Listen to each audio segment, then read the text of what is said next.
Hello everyone, it's Jamie from Hen and Chicks Studio located in Conrad, Iowa. We are right in the middle of the state of Iowa and today is a beautiful fall day, but it happens to be a Tuesday. So guess what time it is? Cameron, what time is it? Take Home Tuesday. It's time for Take Home Tuesday. Most Tuesdays, not every Tuesday, but on Tuesdays we try to bring you a quick, short, and easy project that you can accomplish, in just a little bit of time without too much, in fact, sometimes not even any sewing. Today we do have one that has a little bit sewing to it, and I am coming to you from the Nest, which is our retreat center upstairs, and we actually have a retreat going on, and they're working away, so you might hear their sewing machines clicking, which is awesome, but it was nice of them to let us come up here, so we have some live studio participation, perhaps. Anyway, we'll get started with today's project. We're just going to do a little fun little, you could put, we around here have an obsession with mints, so a little mint holder, you could put paper clips, all sorts of stuff in it. But it's a very simple thing using some of your scrap fabric. This week does require some sewing. So I'm going to walk you through it step by step of what you need to make yourself a little holder. Of course, it can be all different sizes as well. Stacy downstairs had some different ideas. Heidi had some different ideas already. For this project, you simply need some fabric, a hexagon either ruler, or you could use a hexagon template of the size of your choice, and then some batting in between. If you wanted to make it stiffer, you could use some interfacing and put it in there. So I just gonna walk you through. So I have a couple different ideas. This one is gonna be, I cut out my hexagon, so I have 2 hexagons out of cotton fabric and one, if I can get it, out of batting. Again, you could use a fusel batting, you could use, if you want to make it stiffer, a little bit thicker. I happen to use our Hexamore to cut out my hexagons, but you could download any template you want. If you don't have a hexagon ruler, it's not a big deal.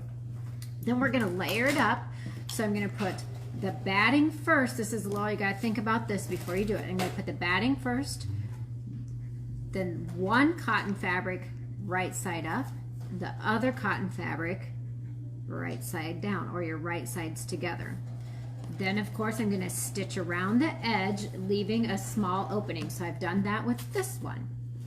So I've left a small opening, so there it's all stitched together. Got that, Cameron? If I could get it. I think so, yeah. Maybe. There we go. Yep. And then you clip your corners with your scissors. I have scissors, so we're going to use a rotary cutter.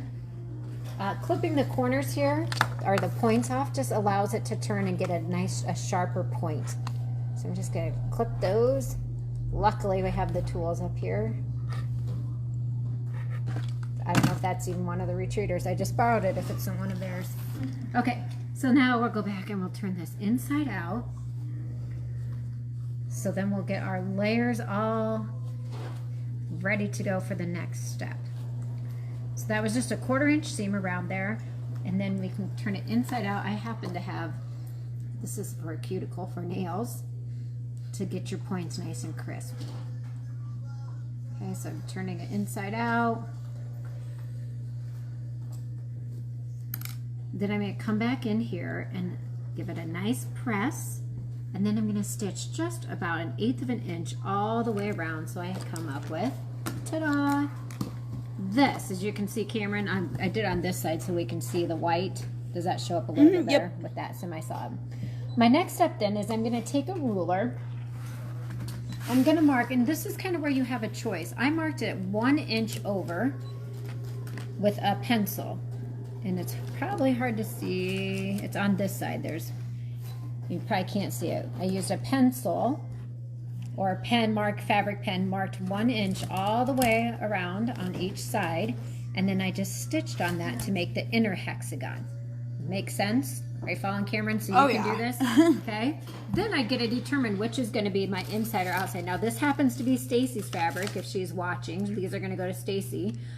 So this is Stacy's favorite fabric because she loves winter. Then I just simply am going to come back in. I'm going to roll or fold this over to the point, and then I'm gonna, if you have your sewing machine, you can cheat on your sewing machine, but right now I have some embroidery floss.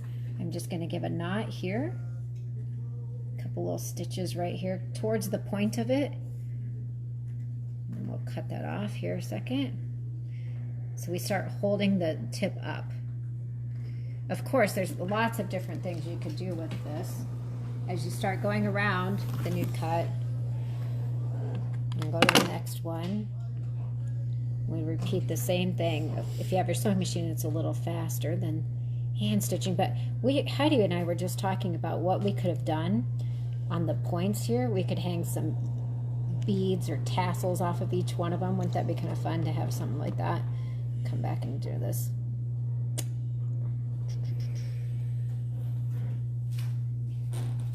So just a couple stitches there, and then I trim all my extra threads off. So you're going to do that to each point of your, what should we call this, Cameron? Little holder, mint bowl. holder. You could put your keys in it. Oh, that's a good idea. Or your hair ties, your hair pretties. So as you start to go around, let's go back over to this one. So you can see this one, they're all, as you start going around and you get each of them pinched together, then it starts pulling them up together, right? So then you come up with something like this. If you wanted it a smaller with a taller side, you just sew your hexagon smaller or in further on it. Okay? Makes sense? Oh yeah. Yeah, super fun, simple project. Of course, here at Hen and Chicks Studio, we're about all things creative. We make food, we make crafts, we do some sewing, but we wanted to bring you something that would be fun because I know you're getting ready for some little Halloween treats. Maybe you can throw some candy in it and give it to a friend today. It's always about making somebody smile. That's what we like. So, as always, we hope that you remember to be creative and above all, choose happy. Have a great day. We'll see you next time.